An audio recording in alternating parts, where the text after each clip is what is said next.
आज हम एक अदालती फैसले की चीरफाड़ करने वाले हैं। ये दस्तावेज पटना की एक स्पेशल कोर्ट का है और तारीख है 19 दिसंबर 2025। जी। मामला सोने की तस्करी का है, लेकिन इसकी जो कहानी है वो किसी फिल्म से कम नहीं है। बिल्कुल। 1 करोड़ रुपए से ज्यादा का सोना बांग्लादेश से तस्करी होकर भारत आया और उसे पकड़ने की पूरी कहानी इस फैसले में दर्ज है। हाँ। हमारा मकसद सिर्फ ये जानना नहीं है कि क्या हुआ, हम ये समझना चाहते हैं कि राजस्व खुफिया निदेशालय यानी DRI कैसे एक छोटी सी खुफिया जानकारी को एक ऐसे मजबूत केस में बदल देती है जिसे अदालत में तोड़ना लगभग नामुमकिन हो जाता है। हाँ, कहानी की शुरुआत होती है एक ट्रेन से, दुरंतो एक्सप्रेस, जो कलकत्ता से पटना आ रही है और इसी ट्रेन में बैठा है एक आदमी जिसके बैग में सोना है।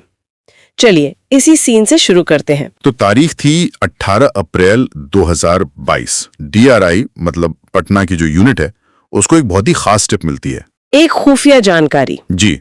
और खुफिया एजेंसियों के लिए ऐसी टिप्स सोने की खान होती हैं। ये जानकारी काफी सटीक थी। एक आदमी नाम अनुज कुमार अग्रवाल कोलकाता से दुरंतो एक्सप्रेस में बैठ चुका है और पटना आ रहा है। बिल्कुल। और उसके पास विदेश से लाया गया सोना है और उसका अगला प्लान है सड़क के रास्ते रक्सौल जाने का। तो इस तरह की जानकारी पर तो वक्त सबसे कीमती होता है ना? सबसे कीमती। खबर मिलते ही मतलब फौरन एक टीम बना दी जाती है। Senior intelligence officer Dhirendra Kumar इसे लीड कर रहे थे। अच्छा। और उनके साथ अनूप कुमार गुप्ता, मसीउद्दीन और रामानंद चौधरी जैसे अधिकारी थे। एक पल की भी देरी का मतलब हो सकता था कि टारगेट हाथ से निकल जाए। तो सोचिए, रात भर में ये पूरा प्लान बनता है। बिल्कुल। और अगली सुबह 19 अप्रैल को 5:45 बजे, सूरज निकलने से भी पहले, हाँ, सूरज निकलने से भी पहले ये टीम पटना जंक्शन पहुंच जाती है और कानूनी कार्रवाई को पुख्ता करने के लिए वे अपने साथ 2 आजाद गवाहों को भी ले जाते हैं। जी, ये जरूरी होता है। टीम स्टेशन के मेन एग्जिट पर खड़ी है, हर चेहरे को स्कैन कर रही है, इंतजार कर रही है अनुज अग्रवाल का, पर वो नहीं मिलता। कुछ देर बाद उन्हें पता चलता है कि अग्रवाल तो पहले ही स्टेशन से निकल चुका है। वो JP सेतु के रास्ते हाजीपुर की तरफ बढ़ रहा है। मतलब ऑपरेशन के लिए एक बहुत बड़ा झटका। बहुत बड़ा। टारगेट उनकी आंखों के सामने से निकल गया था। टीम ने वक्त जाया नहीं किया। बिल्कुल नहीं। वो फौरन अपनी गाड़ी में बैठते हैं और उसका पीछा करना शुरू कर देते हैं। मतलब हाईवे पर रफ्तार का खेल शुरू हो जाता है। और फिर हाजीपुर से आगे सराय टोल प्लाजा के पास भगवानपुर फ्लाईओवर पर उन्हें एक स्कॉर्पियो गाड़ी दिखती है, जिसका नंबर उनकी जानकारी से मैच करता होगा। एग्जैक्टली। BR5 PB 0911। टीम उसे रोक लेती है। गाड़ी में 2 लोग थे। ड्राइवर का नाम था हिदायत अंसारी और उसके बगल में बैठा था उनका टारगेट अनुज कुमार अग्रवाल। जी। DRI अधिकारियों ने अपना परिचय दिया और सीधा सवाल पूछा। तो पहले तो अग्रवाल ने साफ मना कर दिया, कहा मेरे पास कोई सोना वोना नहीं है। लेकिन जब DRI अधिकारियों ने कहा कि हम गाड़ी की और आपके सामान की तलाशी लेंगे, तो अग्रवाल का मतलब चेहरा उतर गया। वो समझ गया कि खेल खत्म हो चुका है। और उसने मान लिया। हाँ, उसने मान लिया कि उसके ट्रॉली बैग में 20 सोने के बिस्कुट हैं। उसने एक बात और फौरन साफ कर दी। उसने कहा कि ड्राइवर हिदायत अंसारी को इस बारे में कुछ नहीं पता। जी। उसने कहा कि वो तो बेचारा सिर्फ 3000 रुपए के भाड़े पर उसे रक्सौल छोड़ने जा रहा था। अच्छा। यहां से एक बहुत जरूरी कानूनी प्रक्रिया शुरू होती है। टीम ने उन्हें सीमा शुल्क कानून यानी कस्टम्स एक्ट 1962 की धारा 102 के तहत एक नोटिस दिया। दोनों ने कहा कि उन्हें विभागीय राजपत्रित अधिकारी के सामने तलाशी देने में कोई दिक्कत नहीं है। लेकिन वो थे तो हाईवे पर। हाँ, और इसी बीच हाईवे पर तमाशा देखने वालों की भीड़ जमा होने लगी थी, जो ऐसे ऑपरेशन के लिए ठीक नहीं होता। सही बात है। इसलिए अग्रवाल और अंसारी ने खुद ही कहा कि आगे की कार्रवाई किसी सुरक्षित जगह पर की जाए। इसके बाद टीम दोनों को गाड़ी समेत पटना के DRI दफ्तर ले आई। जी। वहां गवाहों की मौजूदगी में अग्रवाल के लाल रंग के ट्रॉली बैग को खोला गया।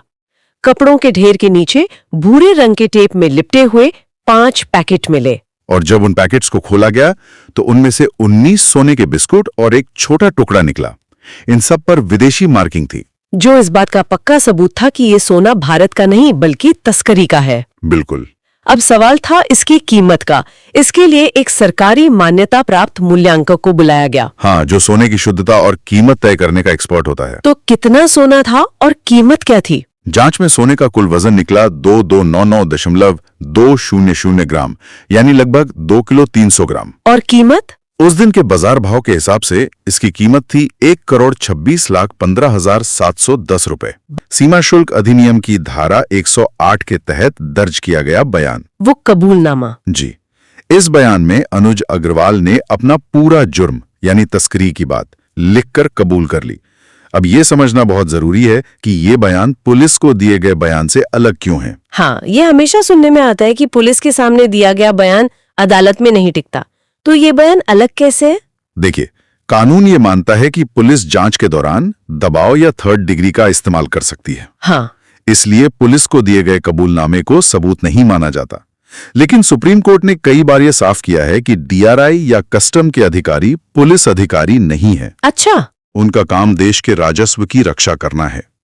इसलिए धारा 108 के तहत उनके सामने दिया गया बयान पूरी तरह से स्वैच्छिक माना जाता है और अदालत में एक बहुत मजबूत सबूत होता है। मतलब ये केस का ब्रह्मास्त्र था। बिल्कुल। डीआरआई ने अपना पक्ष बहुत मजबूती से तैयार कर लिया। उनके पास सोना था, गवाह थे और आरोपी का खुद का लिखा हुआ कबूलनामा भी।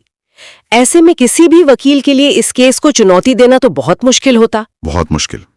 लेकिन उन्होंने कोशिश की।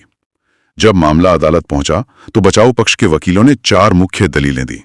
क्या थीं वो दलीलें? पहली, उन्होंने कहा कि डीआरआई के अधिकारियों की गवाही में विरोधाभास है, मतलब वो अलग-अलग बातें कह रहे हैं। ये तो काफी आम दलील है। बिल्कुल। अदालत ने इस पर कहा कि समय बीतने के साथ किसी घटना की छोटी-मोटी बातें भूल जाना या उनमें मामूली फर्क आना स्वाभाविक है। अदालत का काम अनाज को भूसे से अलग करना है। मतलब हमें मुख्य कहानी पर ध्यान देना है, ना कि छोटी-मोटी डिटेल्स पर। सही। जब तक कहानी का मूल ढांचा मजबूत है, छोटे-मोटे फर्क मायने नहीं रखते। ठीक है, ये तो समझ आता है। दूसरी दलील क्या थी? दूसरी दलील थी कि जब्ती की कोई वीडियो या फोटोग्राफी नहीं की गई। ये बात मुझे थोड़ी अजीब लगी। आजकल तो हर कोई फोन से रिकॉर्डिंग करता है और इतनी बड़ी रिकवरी हो रही है। क्या ये डीआरआई की तरफ से एक बड़ी चूक नहीं थी? बचाव पक्ष ने तो इसे भुनाने की पूरी कोशिश की, लेकिन यहाँ कानून का एक और दिलचस्प पहलू सामने आता है। अदालत में साफ किया कि कस्टम्स एक्ट के तहत जब्ती की वीडियोग्राफी करवाना अनिवार्य, मतलब मैंडेटरी नहीं है। अदालत का मानना है कि प्रक्रिया का मूल उद्देश्य सच्चाई तक पहुंचना है। जब तक अधिकारियों और गवाहों की गवाही मजबूत है और दस्तावेज पूरे हैं, तब तक वीडियो की कमी केस को कमजोर नहीं कर सकती। बचाव पक्ष ने कहा कि धारा 108 के तहत जो बयान लिया गया वो मर्जी से नहीं दिया गया था। मतलब जबरदस्ती डरा धमकाकर लिखवाया गया था। हाँ, यही आरोप था। और इसे साबित करना भी बहुत मुश्किल है। कैसे पता चलेगा कि बयान मर्जी से दिया गया था या दबाव में? यहीं पर डीआरआई की प्रक्रिया और सुप्रीम कोर्ट के पुराने फैसले काम आए। अदालत ने परसी रुस्तम जी और रमेश चंद्र मेहता जैसे लैंडमार्क केस का हवाला दिया। और इन फैसलों में क्या कहा गया है?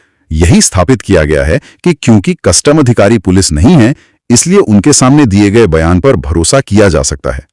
अगर आरोपी कह रहा है कि उससे जबरदस्ती की गई, तो उसे ये साबित करना होगा। और अग्रवाल ऐसा कोई सबूत पेश नहीं कर पाया? नहीं कर पाया। उसने कभी किसी सीनियर अधिकारी या मजिस्ट्रेट से इसकी शिकायत नहीं की, इसलिए अदालत ने उसके बयान को पूरी तरह सही और सबूत के तौर पर मान्य माना। तो केस का जो ब्रह्मास्त्र था वो बचाव पक्ष भेद नहीं पाया। उनकी चौथी और आखिरी दलील क्या थी? उनकी आखिरी दलील थी कि जिन 2 स्वतंत्र गवाहों को डीआरआई टीम अपने साथ ले गई थी, उन्हें अदालत में गवाही के लिए पेश ही नहीं किया गया। हाँ, ये भी जरूरी लगता है। अगर वो गवाह थे तो उन्हें अदालत में आकर बताना चाहिए था कि उनके सामने क्या हुआ। देखिए, कानून ये कहता है कि जब्ती के समय स्वतंत्र गवाहों का होना जरूरी है ताकि प्रक्रिया में पारदर्शिता रहे। और उन्होंने जब्ती मेमो पर दस्तखत भी किए थे? बिल्कुल, जो अदालत में पेश किया गया। लेकिन उन्हें गवाही के लिए बुलाना या ना बुलाना, ये सरकारी वकील का फैसला होता है। अगर डीआरआई अधिकारियों की गवाही और दस्तावेजी सबूत अपने आप में इतने मजबूत हैं कि केस साबित हो रहा है, तो हर गवाह को बुलाना जरूरी नहीं होता। तो अदालत ने माना कि सिर्फ गवाहों को पेश न करने से पूरा केस खारिज नहीं किया जा सकता। जी। तो बचाव पक्ष की चारों दलीलें एक एक करके खारिज हो गईं और अदालत ने अनुज कुमार अग्रवाल को दोषी मान लिया। जी, उसे सीमा शुल्क अधिनियम 1962 की धारा 135(1)(b) के तहत सोने की तस्करी का दोषी पाया गया। बचाव पक्ष ने कहा कि अग्रवाल अपने परिवार में अकेला कमाने वाला है और उसका एक 3 साल का छोटा बच्चा भी है। और अदालतें ऐसी दलीलों पर विचार करती भी हैं। लेकिन उन्हें अपराध की गंभीरता को भी देखना होता है।